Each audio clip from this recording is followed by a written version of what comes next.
Finally काल फ्लिपकार्टचं parcel receive झालं बरं का. ते पण खूप दिवसानंतर वाट पाहून पण वैतागले होते. मला वाटलं होतं आता काही येतच नाही, पण ते आलं. खूप दिवसानंतर आलं. 2 दिवस झाले मी रोज सकाळच्या भाकरीने भाजीच बनवते. चपाती थोड्याशा स्किप केलेल्या आहेत. आणि हे बघा पार्सल. हे बघा आज पार्सल रिसीव झाले फ्लिपकार्टचं. जवळजवळ ऑर्डर करून मला झाले होते जवळजवळ 8-9-10 दिवस झाले असतील. 10 दिवस तर कसे पण झालेच असतील. हे बघा आज पार्सल फ्लिपकार्टचं रिसीव झालंय. म्हणजे मला वाटलं असं नाही, म्हटलं होते पार्सल आलंय आणि मग दाखवलं का नाही किंवा येणार आहे. तर त्याचं एकच होतं की कारण एकच होतं की आलंच नव्हतं तर मी दाखवणार काय. त्यामुळे आणि जे आधी होतं ना ते बघा इथे बॅक साईडला असं बेडचे इथे लावून घेतलेलं आहे.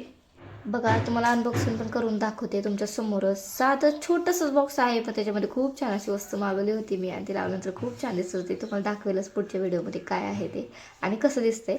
इकडे पिलूला खायचा होता पेरू, त्याला चिरून दिला होता आणि मी दिवसभर काही काल शूट केलं होतं कारण काल मी थोडंसं बाहेर गेले होते किचनसाठी. मला परडा शिवायचा होता म्हणून एका मामींकडे आमच्या. ते तुम्हाला नंतरच्या व्हिडिओमध्ये मी दाखवेलच कोणता शिवला आहे. संध्याकाळी मस्त मेथीची भाजी निवडून घेतली, स्वयंपाक बनवून घेतला आणि आजचा दिवस असं संपवला.